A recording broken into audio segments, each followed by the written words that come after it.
Loki notice ಕೊಡು result ಆಗಿದೆ ನೀನು ನೋಡ್ತಾ ನೋಡ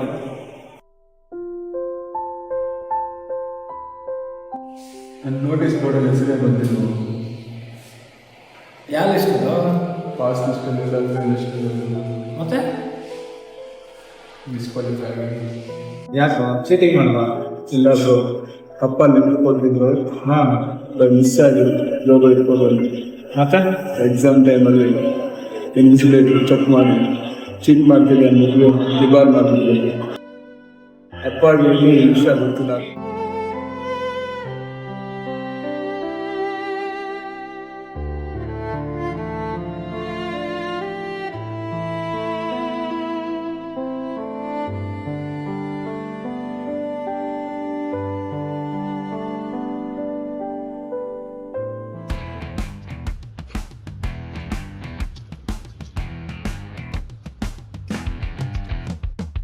ಏನು ಚೆನ್ನಾಗಿ ರೆಡಿ ಆಗ್ಬಿಟ್ಟಿದ್ಯಾ?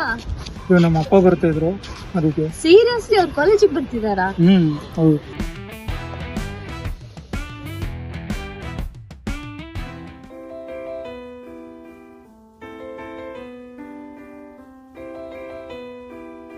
ಗೇಟ್ ಅಂತ ಚೆಕ್ ಮಾಡ್ತೀರಾ? ಯಾರಾದ್ರೂ ಇದಾರಾ?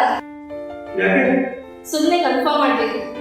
ಇನ್ನು ನೋಡಕ್ಕೆಲ್ಲ ಗೊತ್ತಿಲ್ಲ ಇಲ್ಲ ಗೇಟ್ ಹತ್ರ ಯಾಕೆ?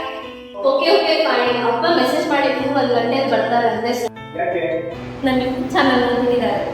ಸೀರಿಯಸ್ಲಿ ನಿಂದು ಯೂಟ್ಯೂಬ್ ಚಾನಲ್? ಫಿಲ್ಮ್ ರಿವ್ಯೂಸ್ ಮಾಡ್ತೀನಿ, ಶಾರ್ಟ್ ಫಿಲ್ಮ್ಸ್ ಮಾಡ್ತೀನಿ. 20K ಸಬ್ಸ್ಕ್ರೈಬರ್ಸ್ ಇದ್ದಾರೆ. ಆದ್ರೆ ಫ್ಯಾಮಿಲಿಗೆ ಹೇಳಿಲ್ಲ, ಯಾರೋ ಲಿಂಕ್ ಕಳ್ಸ್ಬಿಟ್ಟಿದ್ದಾರೆ. ಅಪ್ಪ ಇದೆಲ್ಲ ಇಷ್ಟ ಆಗಲ್ಲ. ಅಪ್ಪ ಹೇಳ್ತಾರೆ ನೀವು ಈ ಥರ ವಿಡಿಯೋಸ್ ಎಲ್ಲ ಮಾಡಿ ಕಾಲೇಜ್ಗೆ ಕಳ್ಸಲ್ಲ ಅಂತ. ಏನ್ ಕಿಸನ ಹಿಂಗ್ ಹೇಳ್ತಿದ್ಯಾ? 40K ಸಬ್ಸ್ಕ್ರೈಬರ್ಸ್ ಇದಾರೆ, ವ್ಯಾಲ್ಯೂ ಇಲ್ವಾ ಏನು? ಅವ್ರೀಗ ಅಷ್ಟೆಲ್ಲ ಅವ್ರಿಗೆ ಅದ್ರ ಬಗ್ಗೆ ನಾಲೆಜ್ ಇದೆ.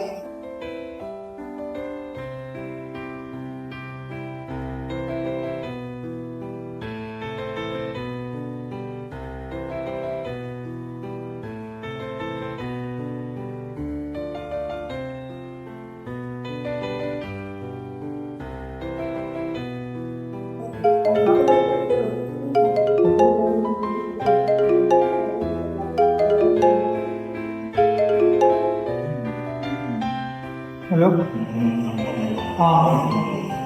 ಕಾಲೇಜ್ ಹತ್ರ ಇದ್ದೀರಾ? ಓಕೆ, ಕಾಲೇಜ್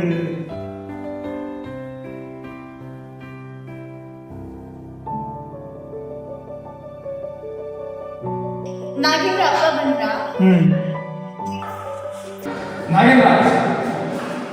ಅವಾಗಲೇ ನಿಮ್ಮ ಫೋನಲ್ಲಿ ಅಪ್ಪ 14 ಮಾರ್ಕ್ಸ್ 23 ಅಂತ ಹಾಕಿದ್ರು. ಏನದು? ನಮ್ಮ ಚಿಕ್ಕಪ್ಪ ಕಾಲೇಜ್ ಗೇಟ್ ಹತ್ರ ಬಂದಿದ್ದಾರೆ.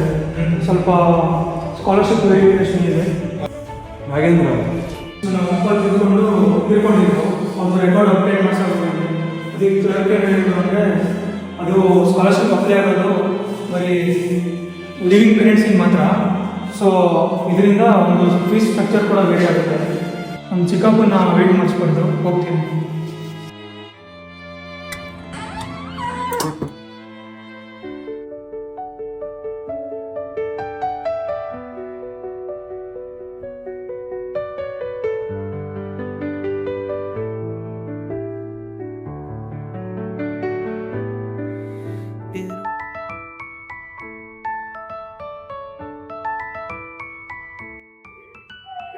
ನಾನು ಹೇಳಿದ್ದೆ ಅಪ್ಪಂಗೆ ಯೂಟ್ಯೂಬರ್ ಆಗೋದು ನನ್ನ ಡ್ರೀಮ್ ಅಂತ. ಆದರೆ ಅವರು ನನ್ನ ಫೀಲಿಂಗ್ಸ್ಗೆ ಯಾವುದೇ ವ್ಯಾಲ್ಯೂ ಇಲ್ಲ ಅಂದ್ಬಿಟ್ಟು.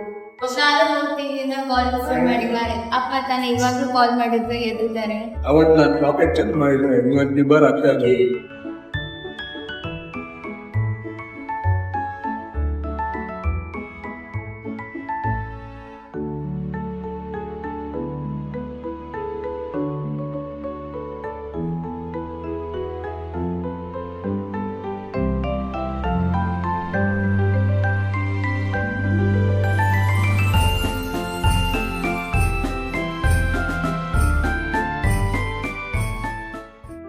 ನಿಮ್ಮೆಲ್ಲರಿಗೂ ಗೊತ್ತಲ್ಲ, ನಾನೇ ಗ್ರೂಪ್ ಜಾಸ್ತಿ ಜೋಕ್ ಮಾಡೋದು. ಒಂದು ಮಾತಿಲ್ಲ, ಇವತ್ತು ಲಿಸ್ಟಲ್ಲಿ ನನ್ನ ಹೆಸರು ಟಾಪ್ ಅಲ್ಲಿ ಬಂದಿದೆ. 51% ಬಂದಿದೆ. ಇನ್ನ ಮನೇಲಿ ಹೇಳಿಲ್ಲ. ಯಾಕೆ ಗೊತ್ತಾ? ಹೇಳಿದ್ರೆ ಇನ್ನೂ ಎಕ್ಸ್ಪೆಕ್ಟ್ ಜಾಸ್ತಿ ಮಾಡ್ತಾರೆ. ಎಲ್ಲ ವಿಷಯ ಮುಚ್ಚಿಟ್ಟಿದ್ದೀವಿ. ನಾಗೇಂದ್ರ ಯಾಕೆ ಮುಚ್ಚಿಟ್ಟಿಲ್ಲ ಗೊತ್ತಾ? ನಾವು ಚರ್ಚೆ ಮಾಡ್ತೀವಿ ಅಂತ.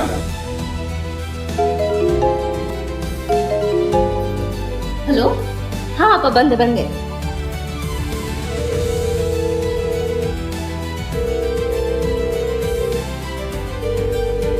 ಹಲೋ ಅಪ್ಪ, ನಿಮ್ಮ ಹತ್ರ ಒಂದು ವಿಷಯ ಹೇಳ್ಬೇಕಿತ್ತಪ್ಪ. ನಾನು